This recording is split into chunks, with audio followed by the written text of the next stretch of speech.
Hello and welcome to Dental Studies Simplified. I am Dr. Ankita Kotecha and today's topic is prescribing antibiotics in a periodontal patient.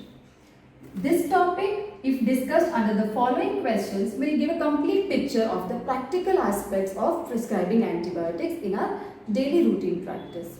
So the first question is why? Means what is the rationale behind using antibiotics or prescribing antibiotics in a periodontal case? The first answer is microbial etiology of the periodontal disease. We all know the microbial complexes, the microorganisms, that is periopathogens, Porphyromonas gingivalis, Aggregatibacter, Actinomycetum comitans, etc. And the second reason is SRP alone is ineffective in removing all the bacteria because certain bacteria enters the host tissues. Remember the steps in the bacterial colonization and survival when we discussed the microbial aspects of post-microbial interaction? Bacterial adherence followed by host tissue invasion. Means the bacteria enters the host tissue, that is the epithelium, the connective tissue, and sometimes even reaches the alveolar bone. And scaling and root planing cannot eliminate the bacteria that has entered the host tissues.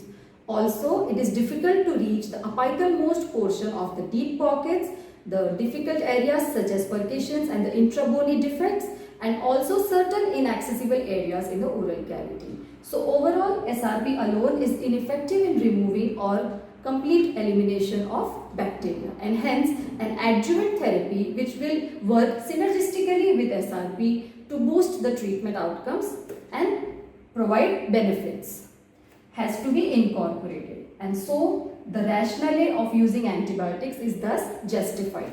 That is the microbial etiology and ineffectiveness of SRP alone. So now that we know that we can prescribe antibiotics, the next question to be asked is when to prescribe antibiotics. Now for this there are two options available. I am not telling there are two case scenarios when can be prescribed. I am telling you there are two options. We will justify which option is the feasible one. So there are two options. One is immediately after SRP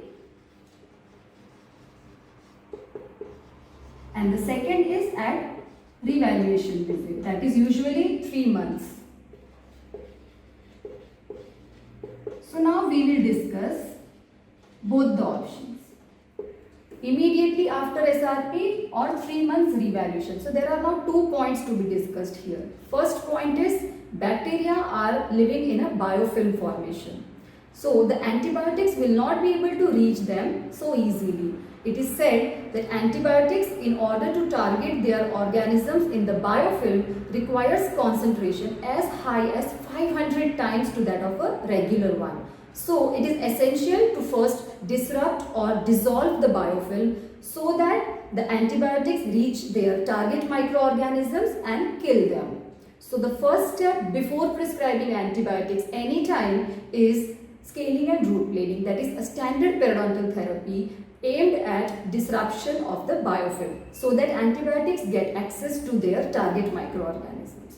So the answer, the partial answer is SRP has to be done and followed by antibiotic regimen. So now the main question, whether it is immediately after SRP or at the revaluation visit. Now comes the second consideration. It is usually observed that 3 months is a sufficient time for subgingival microorganisms recolonization. That means again they will form the biofilm there.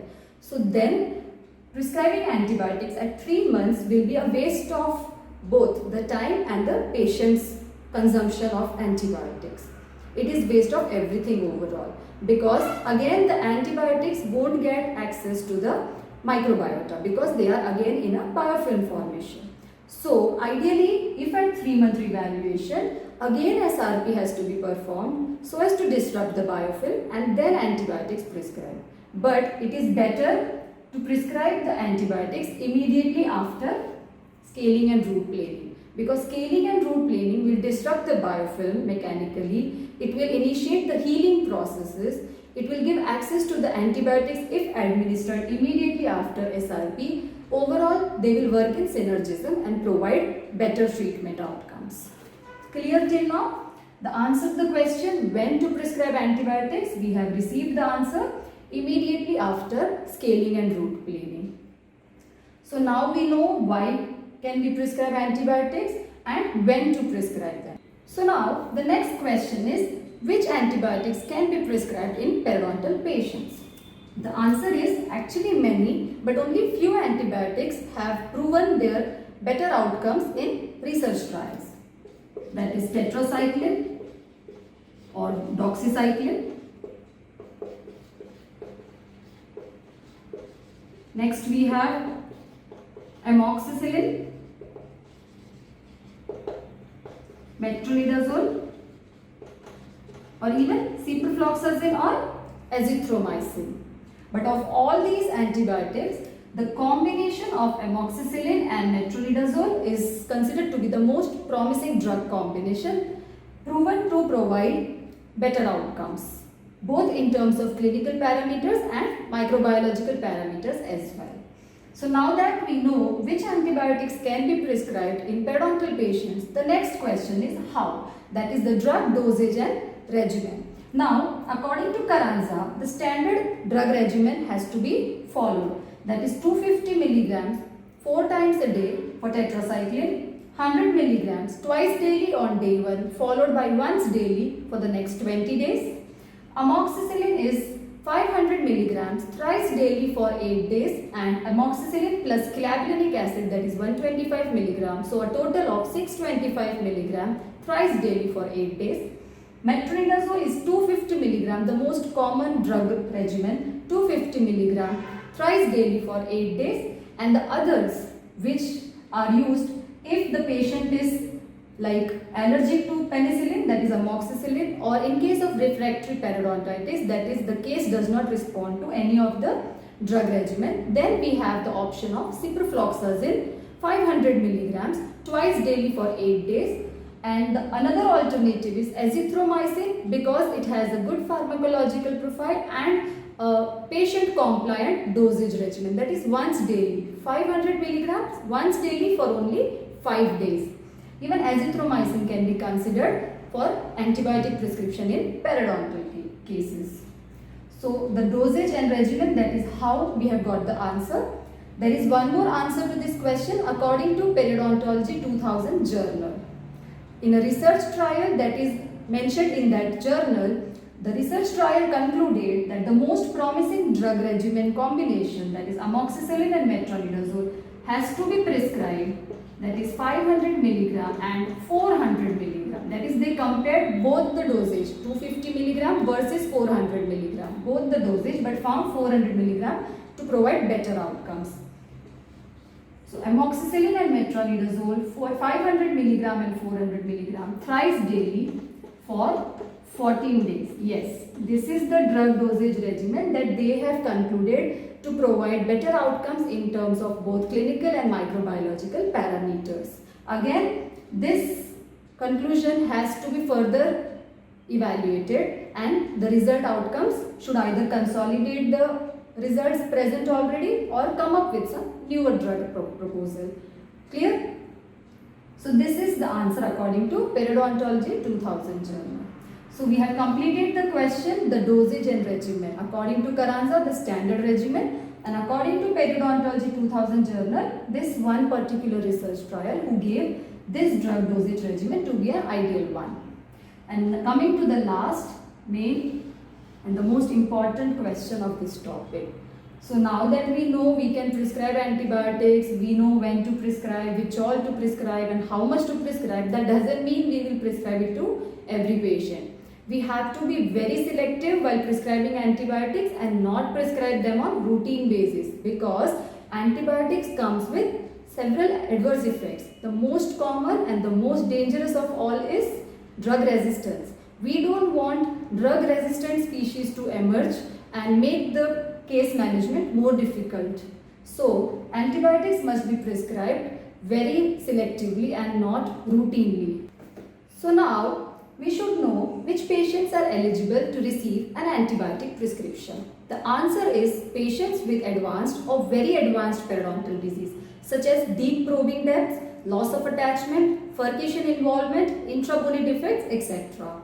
The next category of patients are smokers, And the third category is immunocompromised patients. Again, these patients should be prescribed antibiotic after performing microbiological testing if possible.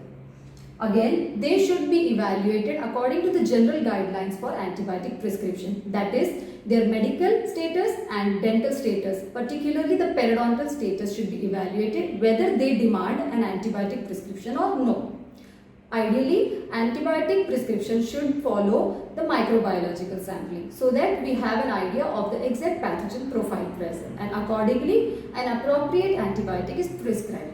However, if the microbiological sampling isn't performed, a standard drug dosage regimen should be prescribed and patient should be re-evaluated.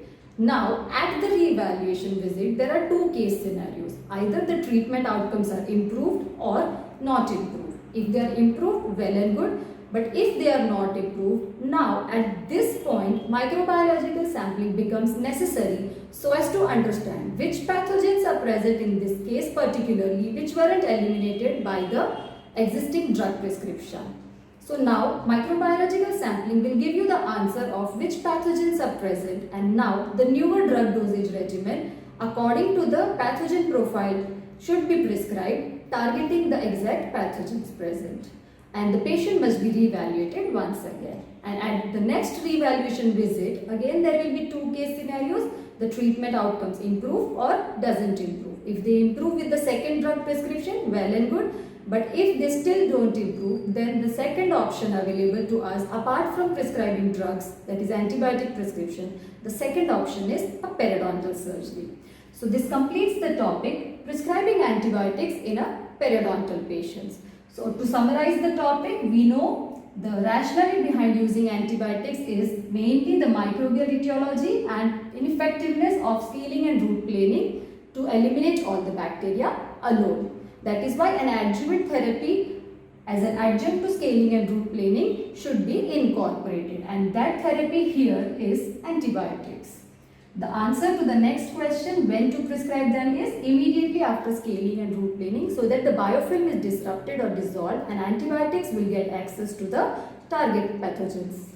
The next question, which antibiotics? We have lots of options available, but the proven one are tetracycline, doxycycline, amoxicillin, metronidazole, ciprofloxacin, azithromycin, etc.